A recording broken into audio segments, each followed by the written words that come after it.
Hello again. As far back as we care to look in British law, inciting violence or conspiring with others to commit a crime has been illegal. If I try to rally a group of people to burn down someone's house or say to them, let's kill the king, that was as illegal in the 1600s as it is today. Quite right too, when you think about it.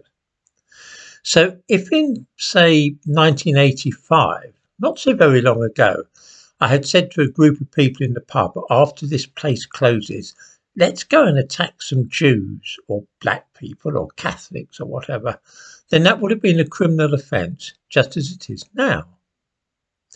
However, in 1985, if I'd been sitting in the pub with a group of friends and said, I can't stand Jews, don't you guys hate them too? Or Catholics or homosexuals or anything else, then that wouldn't have been against the law. I could have spoken in that way in public and it would have been no big deal.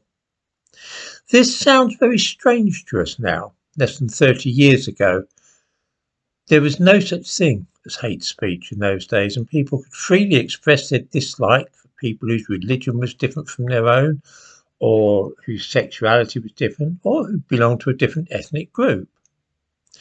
These days, that sort of thing would certainly attract the attention of the police, and anybody who started telling people publicly that he hated black people or Jews would probably be arrested.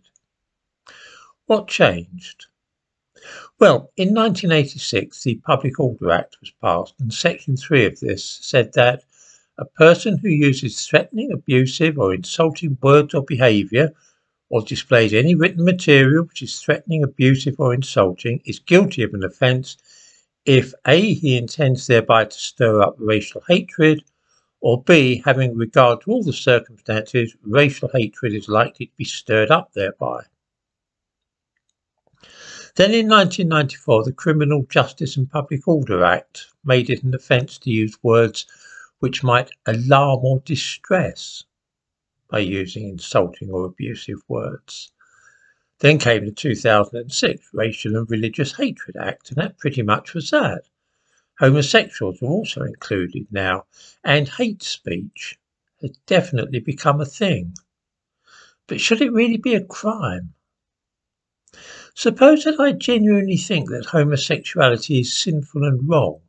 Should I be free to tell people to avoid that kind of behaviour? Not if somebody feels distressed about what I'm saying. No, street preachers have been arrested for doing this very thing simply by reading out the relevant passages from the Bible.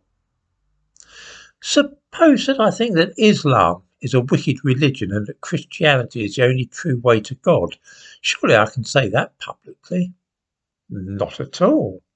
In the first instance, I would be falling foul of the 1994 Criminal Justice and Public Order Act if anybody felt distressed or insulted by what I was saying, and it would also count as religious hatred. This is, when you think about it, a very strange state of affairs. We always used to get along well enough with people expressing robust views about religion and sex. Why did we need a raft of special laws to control what is being said? What was wrong with the situation before 1994? Again, imagine if, like not a few people who comment here I might mention, I haven't been in my bonnet about Jews. I might think that their religion is false and that they exert a bad influence on society in generally. Personally, I think that's balmy, but should it really be something which the police need to be dealing with if somebody feels that way or expresses that view publicly? When that Public Order Act was introduced in 1986, there was a good deal of opposition from liberal people who didn't wish to see free speech curtailed, but this seems almost incredible these days. We are so used to being unable to speak freely and openly about religion, race and sex that it seems to us now that this is perfectly correct and proper, that we should be inhibited in this way.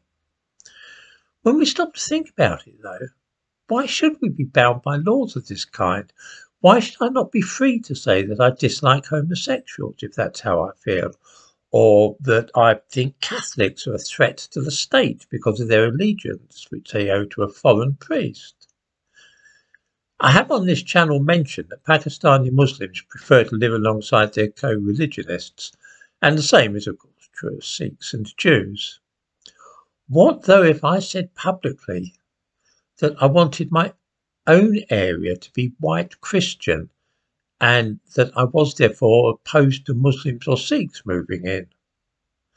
This is precisely the same thing which happens in practice when Jews prefer to live in Stamford Hill and Golders Green, or Pakistanis in the London borough of Newham. But how would this view be received by the police, do you suppose, if I expressed it openly? I invite viewers to speculate on what my fate would be if I addressed a public meeting in a predominantly white area and said that I was not in favour of Muslims or Jews moving to my district. We can, I think, be sure that this would end in court. Not that I feel any such thing or would dream of doing something of the kind, but should I really be forbidden by law from expressing that opinion? I'm asking people to think long and hard about the very concept of hate speech and to ask themselves how desirable it is that such a thing should exist in the law of a liberal society.